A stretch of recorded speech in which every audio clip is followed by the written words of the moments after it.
राजा राम राम राम, राजा राम राम राम, राजा राम राम राम, राजा राम राम राम। सीता राम राम राम, सीता राम राम राम, सीता राम राम राम, सीता राम राम राम। सीता राम राम राम, सीता राम राम राम, सीता राम राम राम, सीता राम राम राम। राजा राम राम राम, राजा राम राम राम, सीता राम राम राम, सीता राम राम राम, सीता राम राम राम, सीता राम राम राम। राजा राम राम राम, राजा राम राम राम, राजा राम राम राम, राजा राम राम राम। श्री सीताराम जी भगवान की जय। वैदेही की आत्मकथा। मैं वैदेही। मेरे श्री राम ने अवध को छोड़ते ही जननायक बनने की अपनी भूमिका तैयार कर ली थी।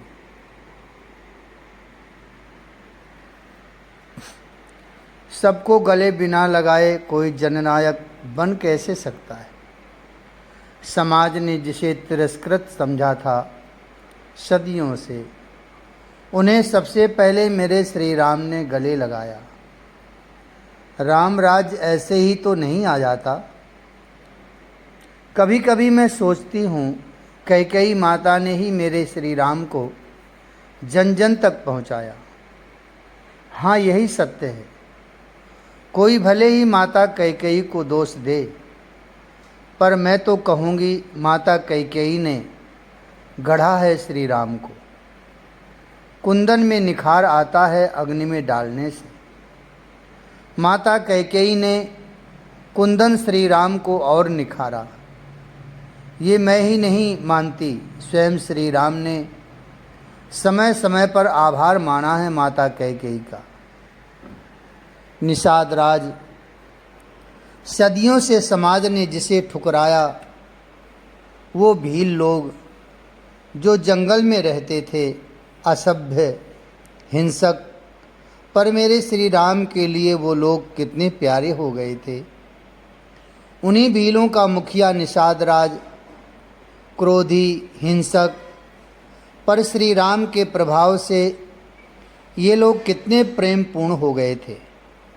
नहीं नहीं, ये लोग प्रेमी थे, पर समाज के तिरस्कार ने इन्हें हिंसा के रास्ते पर धकेल दिया था। मेरे श्री राम के प्रेमपूर्ण व्यवहार से, सच में प्रेम से बड़ी शक्तिशाली वस्तु कोई है ही नहीं। और वही प्रेम मेरे श्री राम में कूट कूट कर भरा हुआ था। ये रथ, इसमें लगी ध्वजा, ओह, ये तो चक्रवर्ती महाराज का रथ है। निषाद राज अपने सेवकों के साथ बैठे हुए थे। उन्होंने हमारे रथ को देखकर यही कहा था, मुखिया जी, आप सच कह रहे हैं। ये रथ तो चक्रवर्ती महाराज का ही है, पर इसमें चक्रवर्ती महाराज नहीं हैं, उनके ज्येष्ठ कुमार हैं। सेवकों ने निषाद राज से कहा, राम, क्या श्री राम हैं इस रथ में? निषाद राज चौंक गए थे। ओह, मैंने कल ही सुना था कि अवधराज परिवार में कुछ मतभेद हो गए हैं। महारानी कैकेयी ने अपने पुत्र भरत के लिए राज्य मांग लिया है। और ज्येष्ठ कुमार को वनवास। निषाद राज को सब पता है। राम तो बहुत कृपालु हैं, सुना है मैंने। चलो उनके स्वागत के लिए कंद मूल फल सब लेकर चलो। निषाद राज अपने सेवकों के साथ फल फूल स्वागत के लिए लेकर चल दिए थे। हे अवध के राजकुमार श्री राम, आपके चरणों में ये निषाद राज प्रणाम करता है। कंद मूल फल रथ के सामने रखते हुए दूर खड़े होकर निषाद राज ने श्री राम से कहा था, निषाद राज, ये नाम महामंत्री सुमंत्र ने भी लिया था। बस इतना सुनना था कि एकाएक मेरे श्री राम रथ से नीचे कूदे और दौड़ पड़े निषाद राज के पास। घबरा गए थे निषाद राज। नहीं नहीं, मुझे मत छूइए, मेरा स्पर्श मत कीजिए, हम लोग समाज से तिरस्कृत लोग हैं। हे प्रभु, हमें मत छूइए। पर क्या मेरे श्री राम ये सब सुनते? निषाद राज को अपने प्रेम के प्रगाढ़ आलिंगन में बांध लिया था। बड़े से बड़े वीरों को मसल देने की ताकत रखने वाली ये भीलों के मुखिया मेरे श्री राम का आलिंगन पाते ही फूट पड़े, हिलकियों से रो पड़े थे। तुम मेरे हो निषाद राज, यही शब्द बार बार बोल रहे थे मेरे श्री राम। अब चलिए मेरे नगर में। बड़ी ठसक आ गई थी एकाएक निषाद राज में। सौमित्र लक्ष्मण हंसे थे। मेरे नगर में ये शब्द सुनकर निषाद राज के मुंह से, आप क्यों हंस रहे हैं कुमार लक्ष्मण? निषाद राज ने लक्ष्मण से पूछा था। जंगल को नगर कह रहे हो? लक्ष्मण ने अपनी हंसी का कारण बताया। क्यों ना कहूँ नगर कुमार, जहाँ श्री राम जी आ गए वही तो नगर है। जंगल, इस बार हंसने की बारी निषाद राज की थी। जंगल तो अब अयोध्या है। नहीं नहीं, जंगल भी नहीं, वो तो वीरान उजड़ा अवध। लंबी सांस ली थी निषाद राज ने। कैसी होगी ना अब अयोध्या, पर सच में श्री राम जहाँ हैं अयोध्या वहीं है। मेरा ये जंगल अब अयोध्या है, क्योंकि मेरे श्री राम यहाँ हैं। तो क्या गलत कहा मैंने कुमार? मेरा जंगल भी अब नगर से बढ़कर ही है। मुस्कुराए श्री राम। चलो आज की रात्रि आपके यहाँ विश्राम करेंगे, श्री राम ने स्पष्ट कहा। नहीं, अब बच्चे की तरह जिद कर उठे थे निषाद राज। नहीं, एक दिन नहीं नाथ, पूरे 14 वर्ष हम सब भील लोग आपकी सेवा करेंगे। आपके लिए ताजे ताजे कंद मूल फल लेकर आएंगे। आपकी ही सेवा में हम 14 वर्ष बिताना चाहते हैं। मना मत कीजिए नाथ। चरण पकड़ लिए थे निषाद राज ने। आपको 14 वर्ष वन में ही तो बिताने हैं ना, तो यहीं बिताइए ना। भोलेपन में एक मिठास होती है। नहीं, आप जिद ना करें निषाद राज, हम घूम घूम कर 14 वर्ष बिताना चाहते हैं। वैसे भी वनवासी एक जगह कहाँ रहता है। बस एक दिन श्री राम ने कहा, हे प्रभु, सेवक प्रार्थना ही तो कर सकता है, मानना ना मानना ये तो स्वामी के हाथ है। आप जिसमें प्रसन्न हो आप वही करें। मैंने तो अपने हृदय के उद्गार व्यक्त किए थे। निषाद राज ने बड़े भोलेपन से कहा था, हम पत्तों पर ही सोएंगे। तपस्वी का भेष धारण किए हैं तो आचरण भी होने चाहिए ना तपस्वी जैसे। श्री राम ने इशारे से उस स्थान को बताया जहाँ आज रात्रि निवास करना है। और पत्तों की सैया बनाने का आदेश भी दे दिया।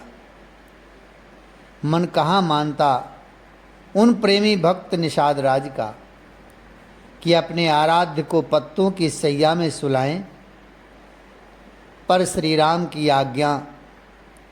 पत्तों की सैया लगा दी मेरे श्री राम और मैं उसमें सो गए थे, पर मुझे नींद नहीं आई थी। मुझे नींद आती भला, मेरे स्वामी श्री राम पत्तों पर सो रहे हैं और मुझे नींद आ जाती। मैं जगी हुई थी, मैं सब सुन रही थी। लक्ष्मण भैया और निषाद राज की वो चर्चा, क्या दिव्य चर्चा थी वो। आप नहीं सोएंगे कुमार? बैठे देखा लक्ष्मण को तो पास में चले गए थे निषाद राज। आप नहीं सोएंगे कुमार? नहीं, मेरे बड़े भैया पूज्या भाभी माँ ये पत्तों पर सो रहे हैं। थोड़े विचलित से हो गए थे लक्ष्मण। कुमार, एक बात कहूँ?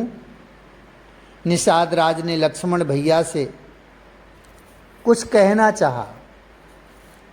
हाँ कहिए, निश्चिंत होकर कहिए निषाद राज। कुमार, महारानी कैकेयी ने अच्छा नहीं किया। निषाद राज की आंखें फिर गीली हो गई थी। लंबी सांस ली। ये बात सुनते ही लक्ष्मण भैया ने, पता है निषाद राज, ये बात मैं भी सोचता था। मैं भी सोचता था कि माता कैकेयी ने बहुत गलत किया। पर पता है निषाद राज, मेरी माता सुमित्रा ने मुझे एक बात बताई। उन्होंने मुझसे कहा किसी का कोई दोष नहीं है। हे निषाद राज, हम जब किसी को दोष देते हैं, दूसरों की बुराई में हमारी रुचि होने लग जाती है, तब समझना कि हम आध्यात्म तत्व से दूर होते जा रहे हैं। और आध्यात्म का अभिप्राय है अपने आप से संबंध, यानी हम अपने आप से दूर हो जाते हैं। जब हम किसी की निंदा करते हैं, ये सृष्टि का चक्र है निषाद राज, ये घूमता ही रहता है।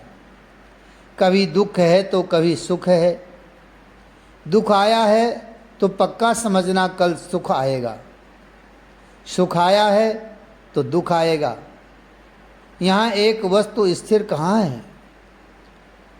लक्ष्मण भैया श्री राम के चरणों को देखते हुए बोले जा रहे थे और वीरासन में बैठे निषाद राज सुन रहे थे। लक्ष्मण भैया की एक एक बात सुन तो मैं भी रही थी। जीवन में जिसने सुख और दुख इन दोनों को समान रूप से समझ लिया है, तब वह अपने मूल की ओर बढ़ रहा है, ये समझना चाहिए।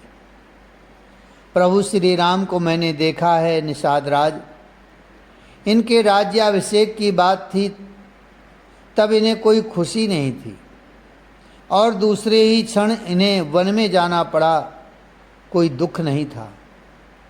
समान रखना अपने आप को, ये सिखाया है मेरे श्री राम ने। लक्ष्मण बोलते गए, निषाद राज सुनते रहे। मैं भी सुनती रही थी लक्ष्मण भैया की वो बातें, पर मुझे भी कुछ समय बाद नींद आ गई थी। अयोध्या अनाथ हो जाएगी लक्ष्मण। जब प्रातः गंगा स्नान के बाद हम लोग किनारे में खड़े थे, तब यकायक महामंत्री सुमंत्र ने हाथ जोड़कर अयोध्या चलने की प्रार्थना की थी। तब मेरे श्री राम मुड़े थे लक्ष्मण की ओर और कहा, अनाथ हो जाएगी लक्ष्मण अयोध्या। अगर तुम या मैथिली अयोध्या में होते तो हे मेरे नाथ, बार बार ये सब कहकर हमें दुखी मत करो ना।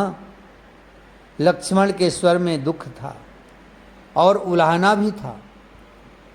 आपके अलावा हमारे जीवन में अब है ही कौन? हमारे लिए तो आप ही माता हो और आप ही पिता। भाई बंधु इष्ट मित्र सब आप हो प्रभु। लक्ष्मण कातर स्वर में बोल रहे थे, आपसे रहित तो हम स्वर्ग क्या बैकुंठ भी नहीं चाहते। और आपने क्या कहा, अयोध्या अब अनाथ होगी। अरे प्रभु, आपने जब अयोध्या को छोड़ा, अनाथ तो तभी हो गई थी अयोध्या। लक्ष्मण, तुम समझ नहीं रहे भाई, अभी भरत नहीं है अयोध्या में और महाराज भी अस्वस्थ हैं। प्रजा को कौन संभालेगा। तुम अगर चले जाते, मत कहो बार बार प्रभु। अगर आप ज़्यादा जिद करेंगे तो ये लक्ष्मण अभी इसी सुरसरी में कूदकर अपने प्राणों का उत्सर्ग कर देगा। लक्ष्मण के मुख से ये सब सुनकर अब मेरे श्री राम मेरी ओर देखने लगे थे। मैंने महामंत्री जी की ओर देखा और उन्हीं की ओर देखकर मैं बोली थी, हे तात सुमंत्र, नारी का धर्म क्या है आपको मैं बताऊं, ये शोभा नहीं देगा। पर नारी के लिए पति से बढ़कर और कुछ है क्या। पति संबंध के कारण ही तो अन्य संबंध बनते हैं, पर मूल संबंध तो पति ही होता है ना। इस बात को हर ऋषि ने अपने शास्त्रों में कहा है। आप बड़े पुराने मंत्री हैं इस रघुकुल के। मैं आपसे पूछती हूँ कि क्या किसी पतिव्रता नारी को अपने पति को छोड़कर सुख सुविधा में रहना चाहिए। पति जहाँ वन वन में तपस्वी बनकर घूम रहे हों, वहाँ नारी को क्या राज वैभव में रहने की आज्ञा शास्त्र देता है। महामंत्री के सामने मैंने हाथ जोड़े थे। आप रघुकुल के महामंत्री हैं, इसलिए आप अनुचित आदेश मुझे नहीं देंगे। मेरे मुंह से ऐसा सुनते ही फिर बिलक पड़े थे सुमंत्र जी। मुझे महाराज की आज्ञा है, श्री राम मेरे साथ वापस चले या कुमार लक्ष्मण और सीता को मैं अयोध्या ले जाऊं। अब बारी थी मेरे श्री राम की। जिस रघुकुल में सत्य के लिए प्रसिद्ध हरिश्चंद्र जैसे राजा हुए, जिन्होंने सब कुछ त्याग दिया पर सत्य को नहीं त्यागा। दृढ़ता ऐसी थी हमारे पूर्वजों की कि स्वर्ग से गंगा तक पृथ्वी में ले आए। आप क्या कहेंगे महामंत्री जी कि हम उस कुल के हैं, उस महान कुल के जिसमें रघु जैसे राजा भी हुए, जिन्होंने सत्य के लिए सब कुछ दान में दे दिया था। आप कहिए हम सत्य को त्याग दें या मेरे पिता महाराज त्याग दें। महामंत्री कुछ उत्तर नहीं दे सके थे। निषाद राज पास में खड़े निषाद राज के कंधे में अपने पावन कर रखकर श्री राम बोले थे, हे निषाद राज, क्या आपके पास कोई रथ चालक है। हाँ नाथ, निषाद राज ने सिर झुकाकर कहा था। मेरे इन पिता तुल्य सुमंत्र जी को रथ में बिठाकर अयोध्या तक छोड़ आओ। ये सुनते ही हिलकियां और बढ़ गई थी महामंत्री सुमंत की। मेरे श्री राम समझते हैं आज सुमंत्र जी भाव जगत में ज़्यादा ही गहरे गए हैं, इसलिए ऐसी स्थिति में अकेले रथ चलाकर जाना उचित नहीं होगा। इसलिए श्री राम ने निषाद राज से सारथी की मांग की थी। पास में गए थे महामंत्री के, उनके स्कंध में अपने कर रखकर श्री राम ने कहा था, महाराज को मेरी ओर से प्रणाम करना।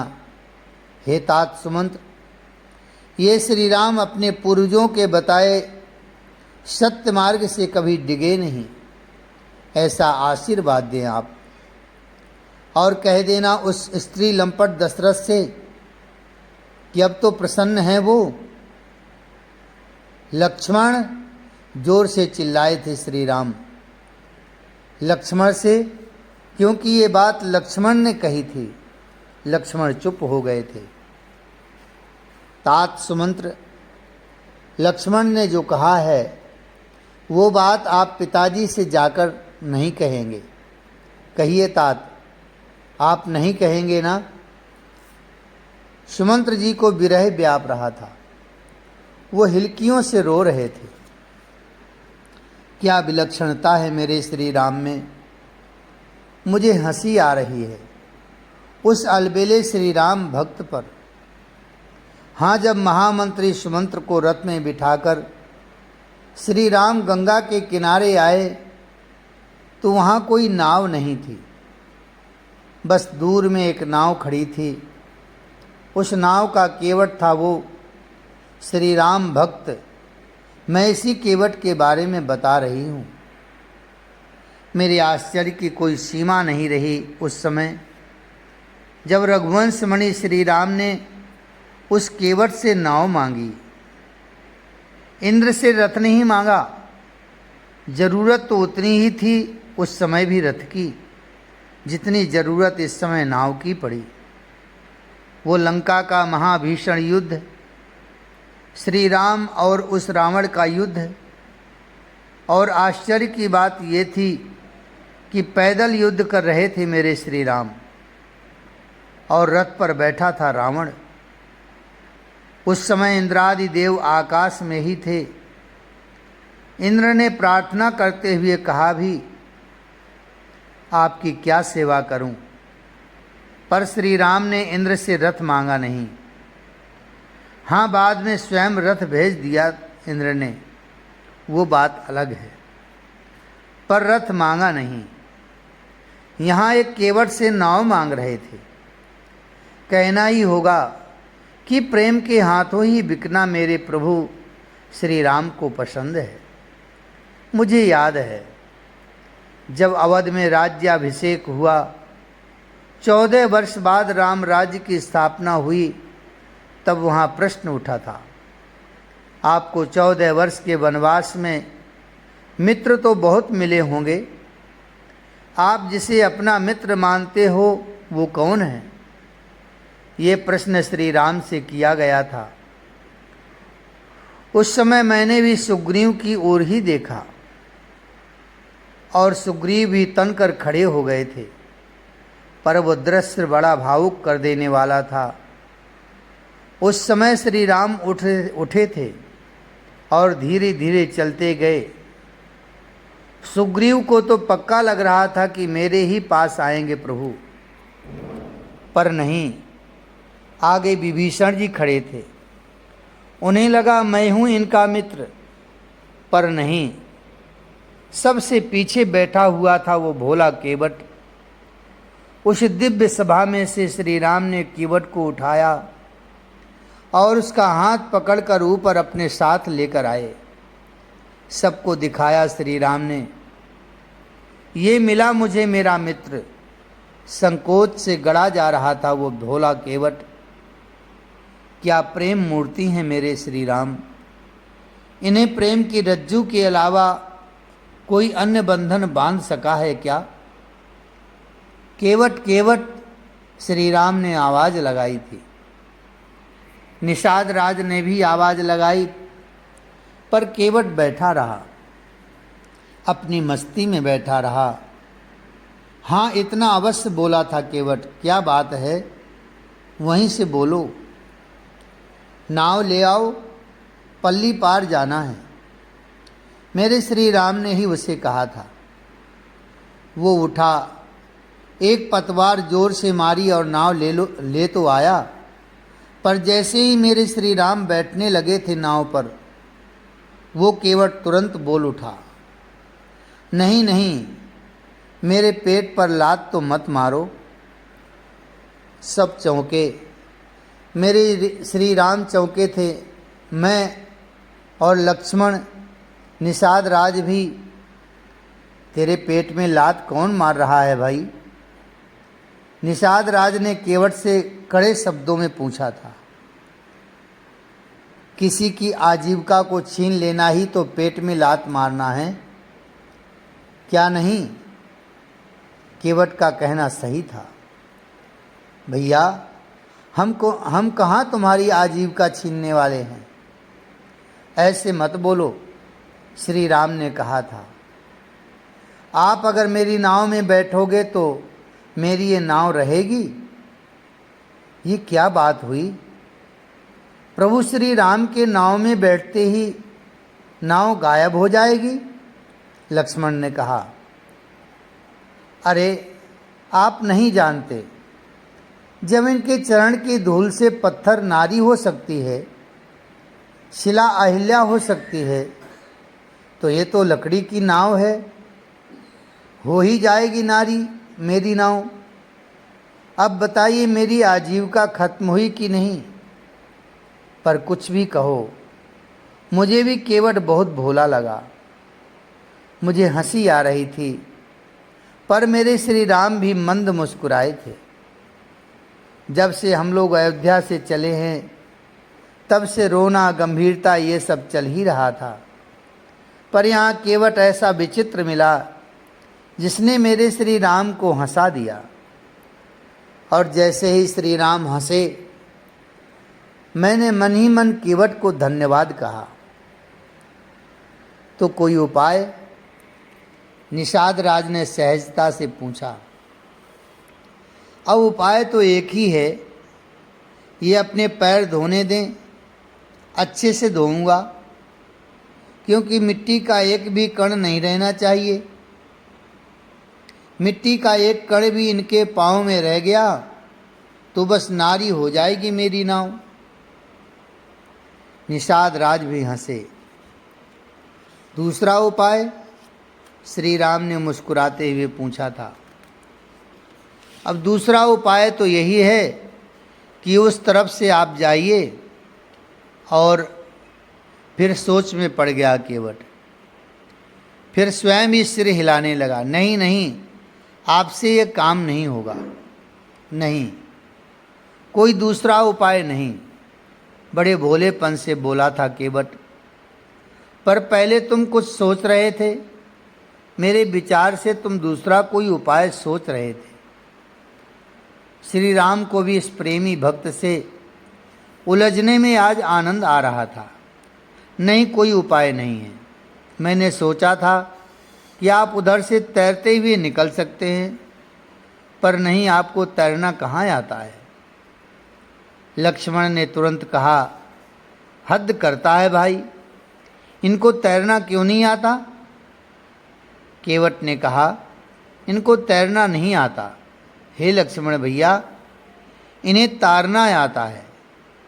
इन्होंने यही काम तो किया है, तारने का। मैं फिर हंसी।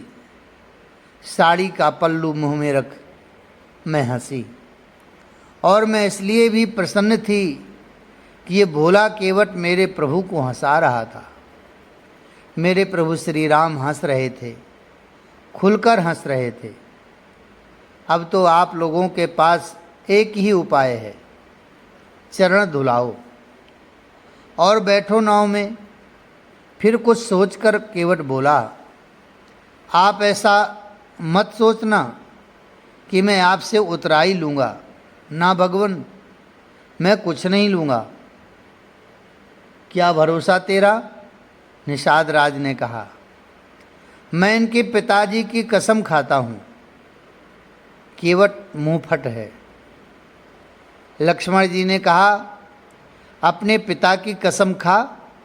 हमारे पिता की कसम क्यों खा रहा है भाई? केवट ने कहा, हे भगवान, जल्दी करो, अपने चरण धुलाओ और बैठो नाव में। ज़्यादा बातें बनाने से कुछ नहीं होगा। अच्छा भाई, वही काम कर जिससे तेरी नाव बची रहे। मेरे श्री राम हंसते हुए बोले, देखो, हम तो जंगली लोग हैं। ये सब परोक्ष से बोलने वाली भाषा हम नहीं जानते। सीधे बोलो, करना क्या है? हंसते ही जा रहे हैं मेरे श्री राम केवट की हर बात पर। फिर बोले, जल लेकर आ और मेरे पाँव धो। केवट दौड़ा अपने घर की ओर। ए सुन, कहाँ जा रहा है तू? श्री राम ने फिर उसे बुलाया। हे प्रभु, इतना शुभ और मंगल कार्य मेरे परिवार के इतिहास में आज तक नहीं हुआ था, जो आज होने जा रहा है। फिर मैं कैसे छोड़ूं नाथ अपने परिवार को? इस मंगल दिन में उनको भी तो सम्मिलित कर लूं। मैं अपनी पत्नी, बच्चे, कुटुंब, रिश्तेदार, नातेदार सबको बुलाकर लाता हूँ। इस बात पर फिर हंसे थे मेरे श्री राम। मेरी ओर देखा था और फिर हंसे थे। जय जय श्री सीताराम। राम रघुवर की प्राण प्रिया, भजो रे मन सिया सिया। राम रघुवर की प्राण प्रिया, भजो रे मन सिया सिया। सिया सिया भजो सिया सिया। सिया सिया भजो सिया सिया। राम रघुवर की प्राण प्रिया, भजो रे मन सिया सिया। राम रघुवर की प्राण प्रिया, भजो रे मन सिया सिया। भजो रे मन सिया सिया। श्री वृंदावन बिहारी लाल की जय।